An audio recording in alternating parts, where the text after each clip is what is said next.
O't yo'llari tug'ma atreziyalari operatsiyasi bu tibbiyotda, xususan gastroenterologiya va jarrohlik sohasida ishlatiladigan jarrohlik yoki diagnostik protsedura bo'lib, unda o't yo'llaridagi tug'ma tor joylar yoki to'sqinliklar aniqlanadi va zarur bo'lsa ularni ochish yoki qayta yo'naltirish amalga oshiriladi.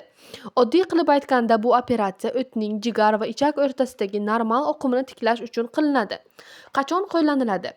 O't yo'llarida to'rayish yoki qattiq to'siqlar paydo bo'lganda, tug'ma atreziya, ya'ni o't yo'lining tugallanib qolishi holatida, jigar yoki ichakdagi o't oqimi buzilganda, masalan, o't toshlari yoki tugmalar sababli. Operatsiyaning maqsadi nima? Operatsiyadan maqsad o't oqimini normal holatga keltirish, jigar, ichak funksiyasini tiklash, ichki organlarda yallig'lanish yoki shikastlanishning oldini olish. Qanday amalga oshiriladi? Jarroh kichik kesma yoki endoskopik usul orqali o't yo'lining tor joyini ochadi. Kerak bo'lsa, stent yoki plastinka qo'yish mumkin. Shunda o't erkin oqadi. Operatsiya odatda xavfsiz, qisqa muddatli va reabilitatsiya bilan amalga oshiriladi. Bilamizki, o't yo'llari ductus halidoxus hisoblanadi. Tug'ma atreziyalar ham bo'lishi mumkin bunda. Tug'ma atreziya nima? Tug'ma atreziya bu organ va yoki yo'lning tugallanib qolishi degan ma'noni bildiradi. O't yo'llarida tug'ma atreziyasi bo'lsa, o't, jigar va ichak orasida normal oqim hosil bo'lmaydi. Natijada teri va ko'zlar sariq tusga kiradi. Saraton yoki jigar saratonlarida alomatlar paydo bo'lishi mumkin. Ovqat hazm qilish buziladi va jigar faoliyati yomonlashadi.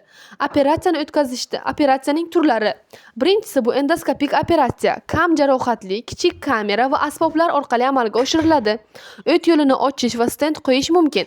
Ikkinchisi bu jarrohlik yo'li bilan. Agar endoskop yetarli bo'lmasa, ochiq jarrohlik qilinadi.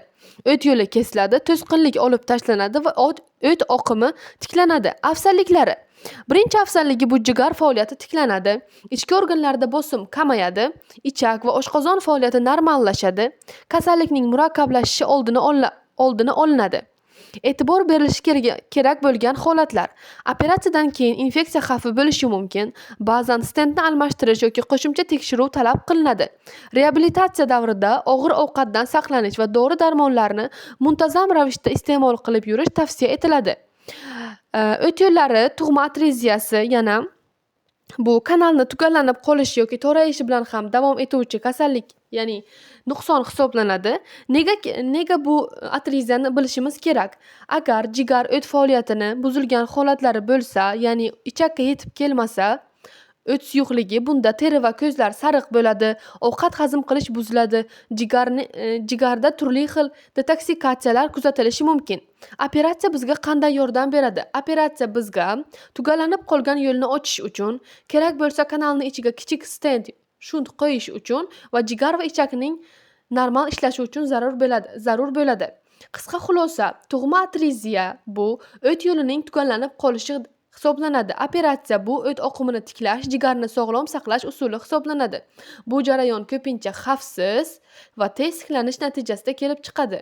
Xulosa qilib aytadigan bo'lsak, biz o'qta fanidan o't yo'llari tug'ma atreziyalarini operatsiya qilishni va ularni turli xil morfologik jarayonlarni o'rganib oldik va bu bizga juda katta yordam beradi.